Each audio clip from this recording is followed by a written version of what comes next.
You've probably thought about surviving a zombie apocalypse because it is such an interesting topic to think and talk about. That's why today I'm breaking down why you would never be able to survive World War Z zombies. From 12-second infections to swarms that scale 100-foot walls, starting with the one thing that makes every other zombie look harmless: outbreak, speed. The zombies in World War Z sprint at full speed the second they detect you, and they turn victims in 12 seconds flat. In the 2013 film, Jerry Lane times this transformation during the Philadelphia outbreak.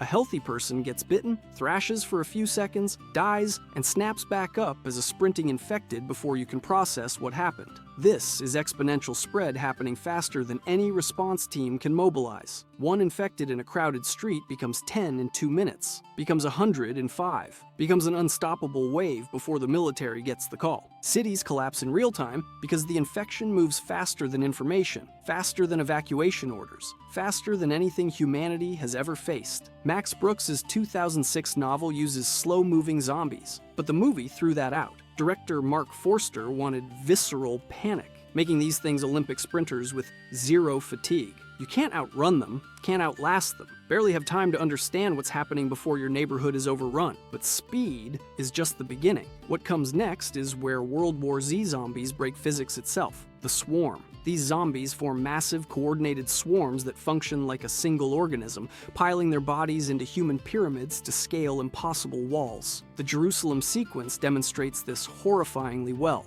Israel has built massive concrete walls around the city. The refugees inside start celebrating, and the noise draws zombies from miles around. The infected don't claw uselessly at the wall base. They run full speed and leap onto each other, building a writhing pyramid of bodies that gains height with every zombie that joins. Within minutes, they've created a living ladder tall enough to pour over the top. The CGI team used over 5,000 individually animated zombies for this scene. The wall doesn't fall because of structural weakness, it falls because the zombies turn themselves into siege equipment. This behavior appears throughout the film. In South Korea, they pile up to reach second-story windows. On the airplane, they swarm through the cabin in a coordinated wave. The 2019 video game introduces special infected variants like bulls that charge through defenses and screamers that call in swarms. Even with automatic weapons and explosives, players get overrun without teamwork. Traditional zombie defense relies on choke points and barriers. World War Z zombies don't respect choke points. They flow over and around obstacles like water, using their bodies as disposable tools. The film never shows a successful static defense. Every fortification falls. Every barrier gets overrun.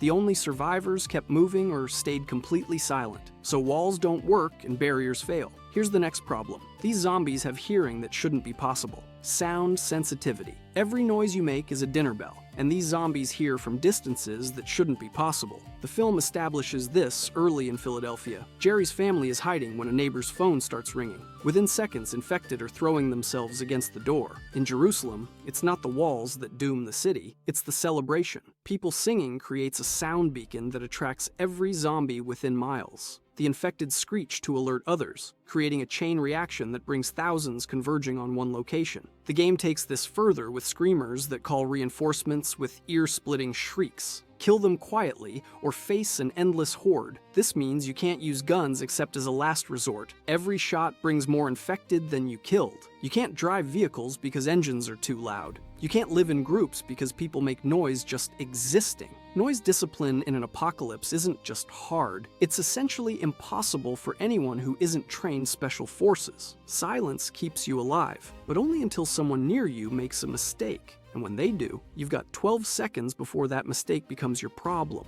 Infection method. Getting bitten is a death sentence that executes in 12 seconds, but it's not just bites. The virus spreads through any fluid contact. When someone gets bitten, dark veins spread from the wound almost instantly. Their eyes cloud over, skin goes pale, and they convulse as the virus kills them and takes over. Jerry times it at 12 seconds from bite to reanimation. The game extends this to up to a minute, but the principle remains. Fast infection means exponential growth that outpaces containment. The real nightmare is secondary transmission. Zombies secrete a black tar-like substance loaded with virus. Get it in your eyes, mouth, or an open wound, and you're infected just as surely as a bite. The game's Infector variant weaponizes this by spitting infected bile at range. This makes melee combat suicidal. You can't wrestle a zombie without getting covered in fluids. The only safe way to kill them is headshots from distance, but that brings back the noise problem. Every safe method creates more danger through sound. The film shows characters amputating bitten limbs to stop spread, and even that only works if you beat the 12-second clock. 12 seconds from bite to zombie, fluids everywhere, and one scratch ends you.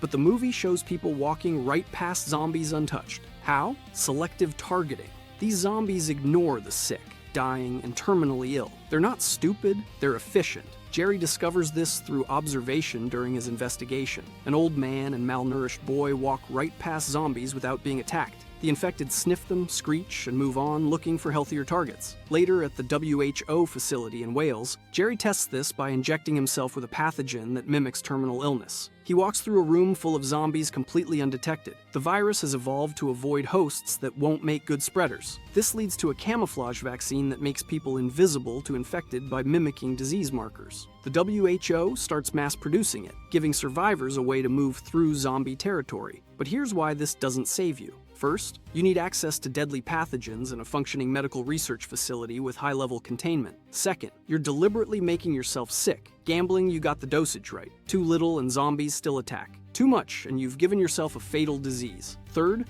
this only works if you know about it, and Jerry only figured it out after visiting multiple continents and observing thousands of infected. The novel's zombies don't show this selective behavior at all. The film added this to give humanity a fighting chance, but it's a solution that requires global infrastructure that's already collapsed. So there's a camouflage trick that works if you can inject yourself with terminal illnesses in a collapsing world. Totally practical. But even if you pulled that off, there's one biological advantage zombies have that makes outrunning them a fantasy: no fatigue. These things run at sprint speed indefinitely. They don't get tired, don't slow down, don't need rest, food, or breaks. They just keep coming until destroyed. The film never shows an infected running out of energy. During the plane sequence, infected chase survivors for minutes without any decrease in speed or aggression. In Jerusalem, the zombies piling up the wall have been running and climbing for who knows how long, still moving at full capacity when they breach the top. The game reflects this by making zombie spawns essentially infinite. Humans do get tired. You can sprint for maybe 30 seconds before gasping. Every survivor in the film gets winded. The zombies never do.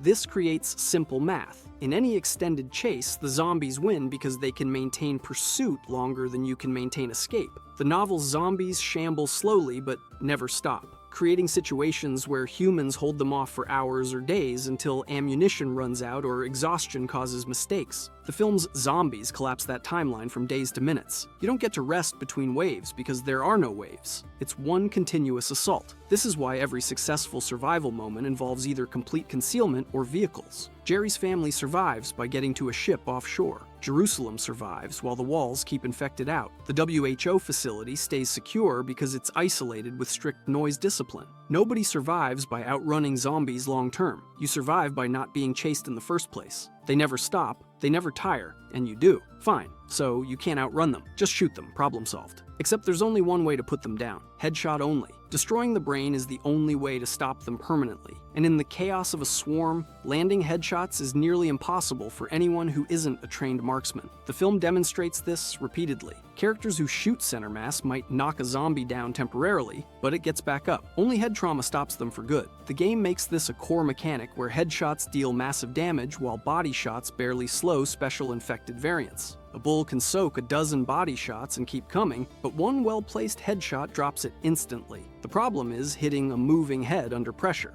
Zombies sprint erratically, leap, climb, and pile on each other. You're not shooting at a stationary target. You're shooting at something moving faster than you while probably also moving yourself, possibly in the dark, definitely while panicking. Even trained soldiers struggle. The film shows military units getting overwhelmed despite superior firepower. This makes ammunition conservation impossible. In a traditional zombie scenario with slow targets, you might score headshots with reasonable reliability. Against World War Z zombies, you're lucky to hit the target at all. You burn through ammunition at an unsustainable rate. The game reflects this through ammo economy, where even with team coordination, players run dry and have to resort to melee weapons, which brings back all the infection risks. Headshots only, on sprinting targets, in a swarm. Your odds are terrible, and that's just in your neighborhood. What happened next turned the entire planet into a graveyard in under a week.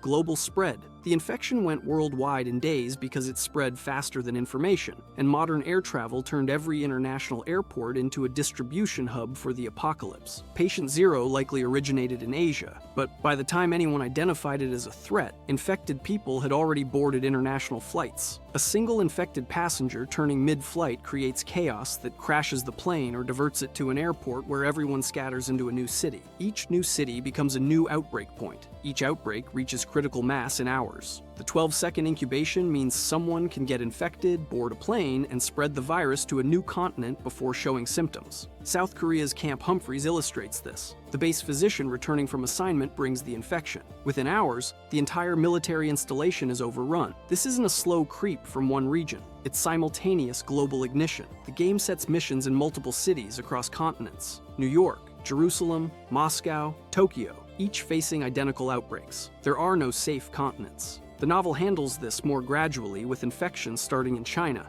and spreading over months, allowing for information spread and containment efforts that slow but don't stop it. The film's version is insurmountable because it removes preparation time. By the time world leaders understand what they're facing, the virus has already seeded itself in every major population center. The few governments that respond quickly, like Israel, buy time with walls and quarantines, but even they fall eventually. You don't get to see what happened in other regions and prepare. You get attacked out of nowhere by a threat you don't understand. Every continent, every major city, all simultaneously overrun before governments understood the threat. You'd think something spreading that fast would be mindless. That's what makes the next part so terrifying. Virus intelligence. The infection doesn't just reanimate corpses randomly. It drives infected towards specific behaviors that maximize spread, almost like the virus has strategic objectives. Selective targeting of healthy hosts proves this. A mindless reanimation shouldn't distinguish between terminal illness and health. That requires the virus to somehow assess host viability and make targeting decisions.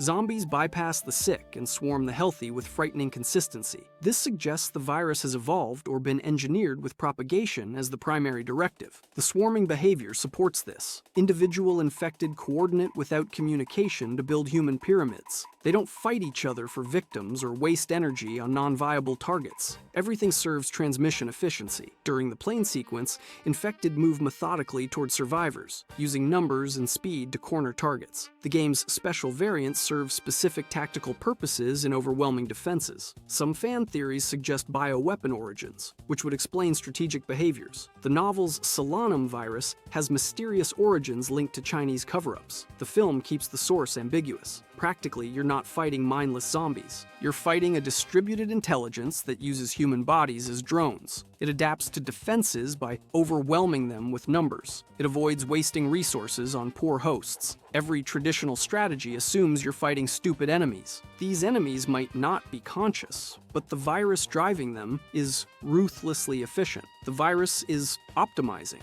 coordinating thousands of bodies like a distributed computer network. Sounds unbeatable, and it is, almost everywhere. But there's one environment where they slow down: cold weakness. Extreme cold slows them significantly, which sounds like a major advantage until you realize how few people live in regions cold enough to matter, and how hard surviving there becomes even without zombies. The film reveals this when Jerry observes zombies in cold climates moving sluggishly, almost frozen in winter conditions. The virus can't maintain full motor function at low temperatures. The novel explores this with survivors in northern Canada using winter as a defensive advantage. Frozen zombies become stationary obstacles, but translating this to survival strategy runs into hard reality. First, most of humanity doesn't live in Arctic conditions. The initial outbreak happens in temperate and tropical zones where billions are concentrated. By the time you could flee north, infection has achieved critical mass globally. Second, surviving in extreme cold requires gear, shelter, and food supplies that are hard to maintain without industrial support. You're trading fast zombies for hypothermia, frostbite, and starvation.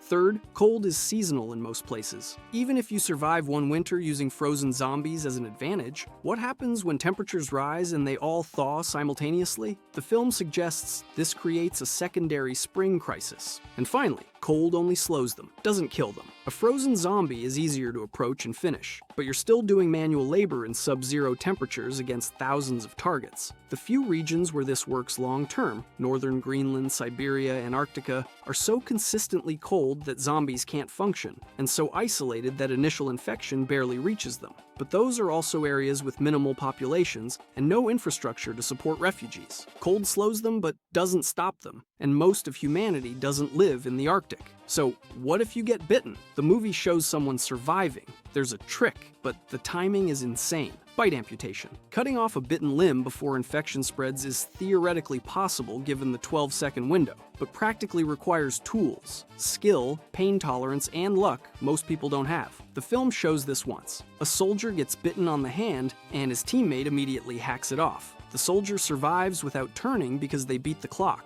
The game allows players to heal infected teammates if treated fast enough, implying similar emergency amputation tactics. But think about what this requires. You need a sharp blade capable of severing bone in 1 or 2 strikes. You need someone willing to perform amputation immediately without hesitation. You need the victim to stay still despite incredible pain. You need something to stop the bleeding, or the person dies from blood loss. And you need all this within 12 seconds, which means noticing the bite instantly, deciding on amputation instantly, and executing perfectly under pressure. The odds are basically zero. Most people freeze when injured. Most don't carry amputation tools or know battlefield medicine. And most bites happen during chaotic swarm attacks where you're lucky to even realize you've been bitten before you've turned. The film only shows successful amputation once with a trained military unit. Every other bite victim turns. Cut off the limb in 12 seconds and you live. Miss that window by 2 seconds and you're dead. Sounds extreme, but at least the military has training and firepower. Surely they'd handle this better. Watch what actually happens. Military failure.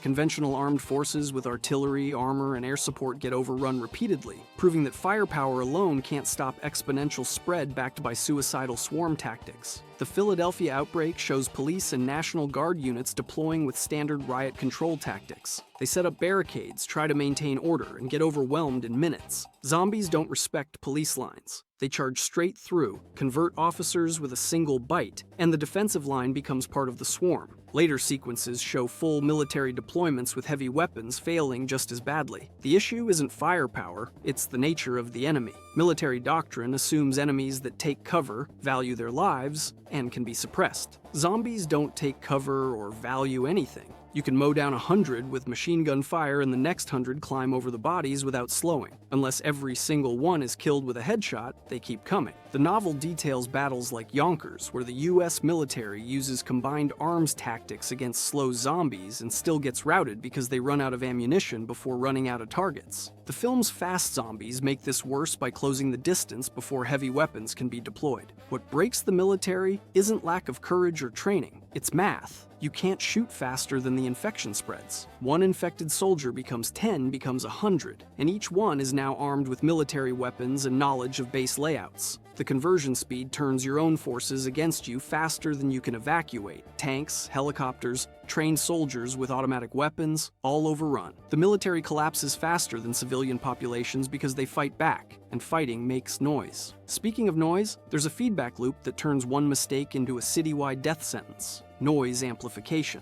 Zombies don't just hear noise. They screech to alert others when they detect something, creating a chain reaction that summons every infected within miles. One zombie spots a survivor, lets out that distinctive clicking screech, and suddenly, dozens more appear. The sound carries. Other zombies hear it and add their own shrieks, and the signal propagates like a biological alarm system. In Jerusalem, this creates a feedback loop where initial singing draws zombies. Their screeching draws more, and within minutes, the entire city is surrounded by thousands converging on the wall. The game makes this explicit through the Screamer variant. Kill it before it finishes its shriek or face massive reinforcements. The novel doesn't feature this specific mechanic, but describes zombies responding to each other's presence, creating similar concentration effects. This amplification destroys any hope of stealth recovery after a single mistake. Drop one item, make one sound, and you're not just dealing with zombies who heard it directly. You're dealing with every zombie in a radius that heard the alert screech. And because they're fast, that entire radius converges in seconds. You can't fight your way through because fighting makes more noise, which brings more zombies. An infinite loop until you're surrounded.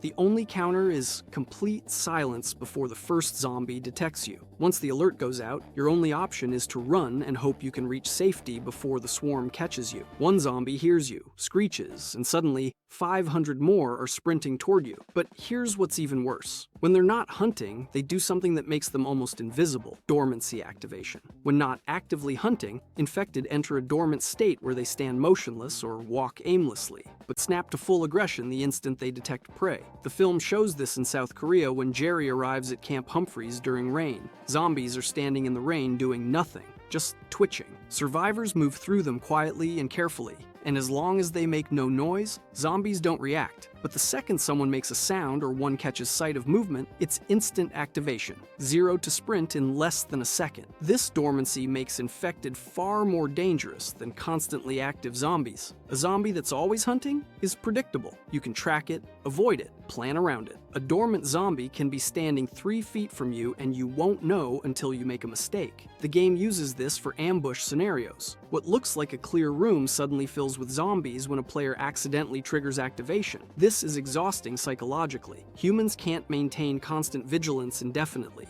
You get tired, relax your guard, make a noise, and the dormant zombie you didn't see wakes up and screams to alert others. The few survivors who make it stay in completely isolated locations where zombies physically can't reach. They stand dormant in the dark until you make a sound, which means every shadow could be hiding one. Your best bet is a vehicle. Just drive away. Except vehicles have one fatal flaw: vehicle limits. Cars and aircraft provide temporary escape but require fuel, maintenance, and roads that don't exist anymore after society collapses. And one breakdown in zombie territory means certain death. The film shows multiple vehicle sequences. Jerry's family escapes Philadelphia in an RV. Later, they use helicopters. Aircraft carrier ships serve as mobile safe zones. These vehicles work as long as they're moving or in areas zombies can't reach. But the RV needs fuel. The helicopters need fuel and maintenance. The ships need supplies. All these dependencies require infrastructure that's collapsing. The novel describes clogged highways, abandoned vehicles, and fuel shortages that strand survivors. Once you're in a vehicle and moving, you're relatively safe because zombies can't catch a car at speed. But you can't drive forever. You have to stop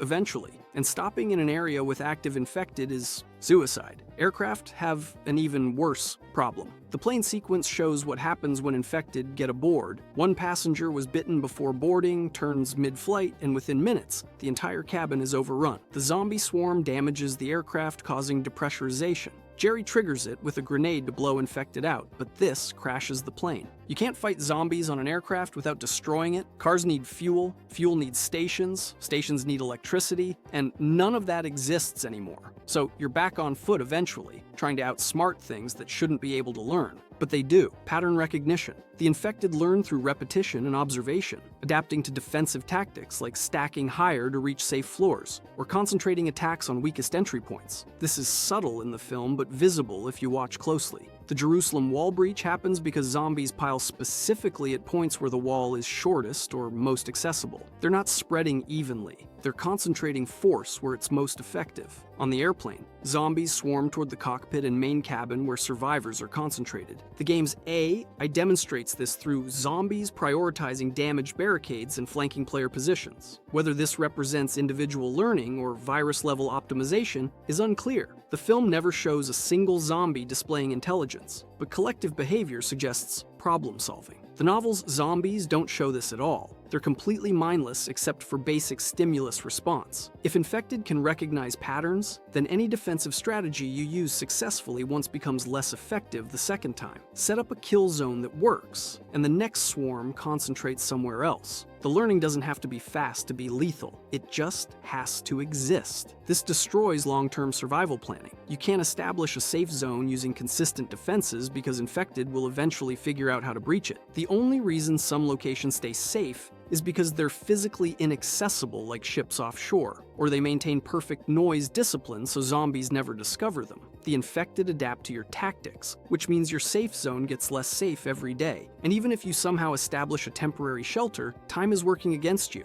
Resource depletion. Even if you survive the initial outbreak, total collapse of supply chains means you're eventually running out of food, water, medicine, ammunition, and fuel with no way to resupply. The film touches on this lightly. The Navy ship has limited supplies. Fuel for helicopters is presumably limited. The WHO facility is isolated and must have limited stockpiles. None of these locations are self-sufficient long-term. The novel deals with this through survivor communities struggling to feed themselves, manufacturing ammunition, and rebuilding agriculture under constant zombie threat. But that's with slow zombies that can be managed. Fast zombies make agriculture impossible. You can't tend crops when any noise brings a swarm. You can't fish when docks are overrun. You can't hunt when forests are filled with infected. The game shows players constantly searching for ammo and supplies between combat. There's never enough. You're always rationing, always one firefight from running dry. Real world doesn't spawn ammunition crates in convenient locations. Once you've scavenged what exists in your area, there is no more. Medical supplies pose an even bigger problem.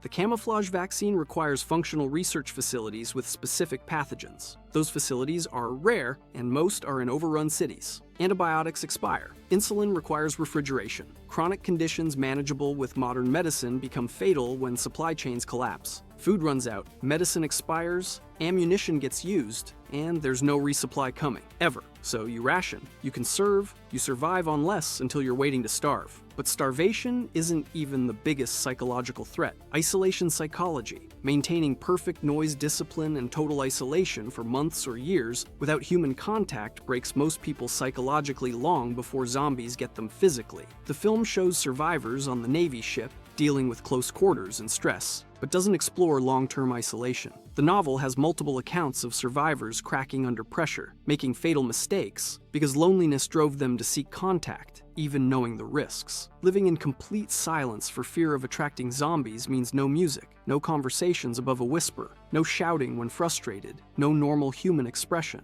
That's manageable for days maybe, but months or years? People start taking stupid risks to break the monotony. They convince themselves one little noise won't matter. They get sloppy because constant stress exhausts their self-control. The few successful survivors would be people who already live in extreme isolation. Remote homesteaders in Alaska, lighthouse keepers, Firewatch personnel. Everyone else lacks the psychological conditioning. You're not just fighting zombies, you're fighting your own mind's need for stimulation and connection. And your mind wins that fight eventually. Complete silence, total isolation, no human contact for months or years. Most people break mentally before zombies ever reach them. And all of this, every impossible challenge, stems from one mathematical reality that dooms humanity from minute one: exponential math. One infected turning victims every 12 seconds creates mathematical growth that surpasses any response capability within hours, making containment impossible from the moment outbreak begins. Let's run the numbers. One zombie bites one person. 12 seconds later, there are 2 zombies. Each bites another person. 12 seconds after that, there are 4. After 1 minute, you have 32. After 2 minutes, you have over 1,000. After 5 minutes, the numbers become effectively infinite in any populated area. The film shows this with the Philadelphia outbreak. It starts with one person attacking on a street. Within minutes, the entire neighborhood is overrun. Within hours, the entire city is lost. No quarantine response can scale that fast. By the time you've identified the threat, called for backup, and mobilized containment teams, the infection has already grown beyond containment. The 12-second incubation removes the latency period that allows disease control to work. With most outbreaks, you have days or weeks between infection and symptoms where you can trace contacts and quarantine. With World War Z zombies, Patient Zero creates new infections faster than you can count them. This is why global collapse happens in days. Every major city has millions of people in close proximity. One infected person in a subway car during rush hour creates a cascade that spreads through the entire transit system before the train reaches the next station. Multiply that by every subway system, every airport, every shopping center, and you have simultaneous outbreaks in every population center on Earth. The novel's slower zombies allow for containment efforts that fail for other reasons, like political denial and inadequate military tactics. The film's fast zombies remove even the possibility of containment. The math simply doesn't work. You cannot respond faster than exponential growth with a 12-second doubling time. The outbreak is global and terminal from the moment it starts. If you enjoyed this video and want to see why you can't survive Walking Dead walkers, click the video on the screen.